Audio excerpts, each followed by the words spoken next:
जर तुम्हाला 2025-26 या शैक्षणिक वर्षामध्ये सावित्रीबाई फुले पुणे विद्यापीठामध्ये ॲडमिशन घ्यायचं असेल तर त्याची ॲडमिशन प्रोसेस यावर्षी फेब्रुवारी महिन्यातच सुरू झालेली आहे।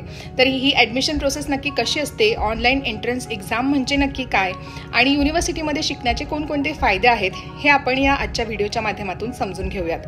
नमस्कार, मी स्वाती कांबळे। दरवर्षी सावित्रीबाई फुले पुणे विद्यापीठाची ॲडमिशन प्रोसेस ही मे जून ह्या महिन्यांमध्ये असते, मात्र यावर्षी ती प्रोसेस फेब्रुवारीच्या मिड पासून सुरू झालेली आहे। जवळपास मिड फेब्रुवारी ते 3 मार्च पर्यंत ही ऑनलाईन ॲडमिशन फॉर्म भरण्याची डेट होती, मात्र ती एक्सटेंड करून 13 मार्च पर्यंत आपल्यासाठी वाढवून देण्यात आलेली आहे। सो 13 मार्च पर्यंत आपण ही ॲडमिशन प्रोसेस किंवा ॲप्लिकेशन प्रोसेस करू शकतो, ज्याच्यामध्ये आपल्याला ऑनलाईन ॲप्लिकेशन फॉर्म भरायचा आहे। तर पुणे युनिव्हर्सिटीमध्ये शिकण्याचे फायदे काय आहेत हे आपण सगळ्यात आधी जाणून घेऊयात। सावित्रीबाई फुले पुणे विद्यापीठ ही एक पब्लिक स्टेट लेवल युनिव्हर्सिटी आहे। याच्यामध्ये वेगवेगळ्या प्रकारचे डिपार्टमेंट्स आणि स्ट्रीम्स आपल्यासाठी अवेलेबल आहेत, ज्याच्यामध्ये arts and humanities, commerce and management, science and technology सारखे स्ट्रीम्स आहेत, ज्याच्यामध्ये वेगवेगळे डिपार्टमेंट्स युनिव्हर्सिटीचा जो मेन कॅम्पस आहे पुणे शहरामध्ये तिथे हे बेस्ड आहेत। तर या प्रत्येक डिपार्टमेंटकडून आपल्याला mainly masters level courses offer केले जातात, ज्याच्यामध्ये MA, MCOM, MBA, MSc यासारखे वेगवेगळे कोर्स आपल्याला अवेलेबल आहेत। त्याचबरोबर पुणे युनिव्हर्सिटी आपल्याला काही सर्टिफिकेट, डिप्लोमा कोर्सेस देखील अवेलेबल करून देतं।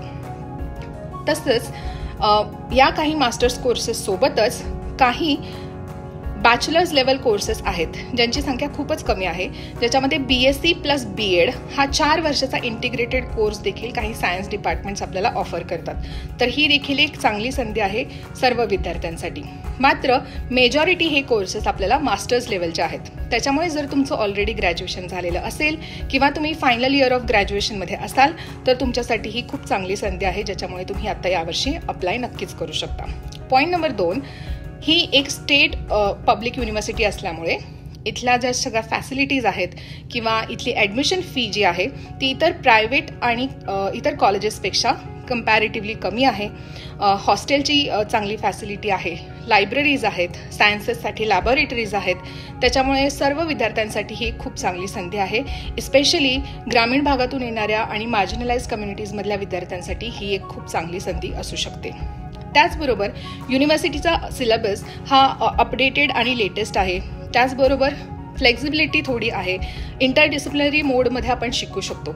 जर तुम्ही MA इंग्लिश करत असाल तर काही सेमिस्टर्समध्ये तुम्ही इतर डिपार्टमेंट्समधून इलेक्टिव्ह किंवा ऑप्शनल सब्जेक्ट्स घेऊ शकता आणि तुम्हाला इतर स्ट्रीम्सचं देखील एक्सपोजर याच्यातून मिळतं। तर ही खूप इंटरेस्टिंग संधी देखील आहे, ज्याचा तुम्ही नक्कीच युनिव्हर्सिटीमध्ये ॲडमिशन घेऊन फायदा घेऊ शकता। तर आता ही ऑनलाईन ॲडमिशन प्रोसेस नक्की कशी करायची आहे हे समजून घेऊयात। सावित्रीबाई फुले पुणे युनिव्हर्सिटीची जी ऑफिशियल वेबसाईट आहे त्याच्यावरच व्हिजिट करून आपण ही ॲडमिशन प्रोसेस पूर्ण करू शकतो। Most of the admission process he online आहे, ज्याच्यामध्ये ॲप्लिकेशन फॉर्म भरणे, ऑनलाईन एंट्रन्स एक्झाम देणे, मेरिट लिस्ट चेक करणे आणि ॲडमिशन फी भरणे ह्या सर्व प्रोसेस ऑनलाईन मोडमध्ये होतात। युनिव्हर्सिटीच्या ऑफिशियल वेबसाईटमध्ये जो 2025-26चा ॲडमिशन्सचा टॅब आहे त्याच्यामध्ये तुम्हाला क्लिक करून रजिस्ट्रेशन प्रोसेस पूर्ण करायला लागेल, ज्याच्यामध्ये आपले लॉग इन ID आणि पासवर्ड हा आपल्याला जनरेट करायला लागेल। तोच लॉग इन ID आणि पासवर्ड वापरून आपण पुढच्या सर्व प्रोसेस पूर्ण करू शकतो। तर ही प्रोसेस कशी करायची आहे याचं जे पूर्ण गाईड आहे ते युनिव्हर्सिटीच्या वेबसाईटवर स्टेप बाय स्टेप अवेलेबल आहे, ते आधी नक्की वाचा। त्याचबरोबर ॲडमिशनचं जे नोटिफिकेशन आहे त्याच्यामध्ये आत्ता कोणकोणत्या कोर्सेससाठीची ॲप्लिकेशन प्रोसेस सुरू आहे, त्याची एलिजिबिलिटी क्रायटेरिया काय आहेत, त्या कोर्सेसची स्ट्रेंथ काय आहे, हे सर्व तिथे दिलेलं आहे। तर ते नक्की आपण एकदा वाचायला हवं। आपण त्या एलिजिबिलिटी क्रायटेरियामध्ये फिट होतो का हे बघूनच आपण ही ॲप्लिकेशन प्रोसेस पूर्ण करायची आहे। हा ॲप्लिकेशन फॉर्म भरून झाल्यानंतर आपण ऑनलाईन एंट्रन्स एक्झामसाठी एलिजिबल होतो। ही ऑनलाईन एंट्रन्स एक्झाम प्रत्येक डिपार्टमेंटकडून त्या विद्यार्थ्यांसाठी कंडक्ट केली जाते। सो ही जी एक्झाम आहे ती ऑफकोर्स ऑनलाईन मोडमध्ये होते। जर तुम्ही महाराष्ट्रातल्या वेगवेगळ्या ठिकाणी असाल किंवा परराज्यांमध्ये जरी असाल तर युनिव्हर्सिटीने तिथे काही कॉलेजेस आणि सेंटर्ससोबत टायअप करून ते सेंटर्स आपल्यासाठी ऑनलाईन एंट्रन्स एक्झामसाठी घेतलेले असतात। तुम्ही ते सेंटर चूज करू शकता तुमच्या कन्व्हिनियन्सनुसार आणि तिथे जाऊन आपल्याला ती एक्झाम द्यायची असते.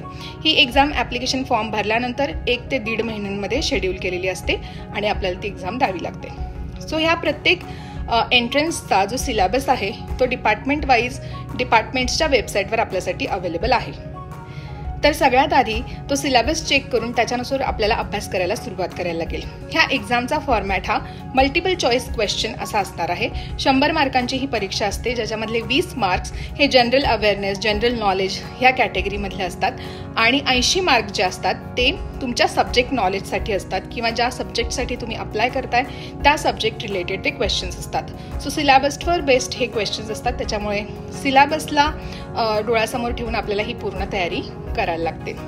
सो हे झालं ऑनलाईन एंट्रन्स एक्झामचा फॉर्मॅट. ह्याच्यातून जे रिझल्ट्स येतील त्या मेरिटच्या बेसिसवरच फायनल एक्झाम्स होतात. त्याच्यामुळे ही OEE ही एक महत्त्वाची स्टेप आहे या पूर्ण ॲडमिशन प्रोसेसमधली. त्याच्यामुळे ऑनलाईन एंट्रन्स एक्झामची चांगली तयारी आपल्याला नक्कीच करावी लागेल.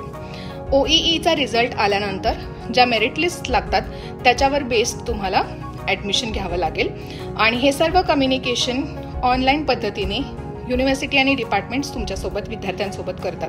त्यामुळे आपले ईमेल्स नेहमी चेक करत राहणं, आपले ईमेल ID आणि लेटेस्ट मोबाईल नंबर तिथे अपडेट करणं, हे सर्व करणं खूप गरजेचं आहे. आणि त्याचबरोबर ह्या अपडेटसाठी युनिव्हर्सिटीची वेबसाईट देखील आपल्याला रेग्युलरली चेक करावी लागते.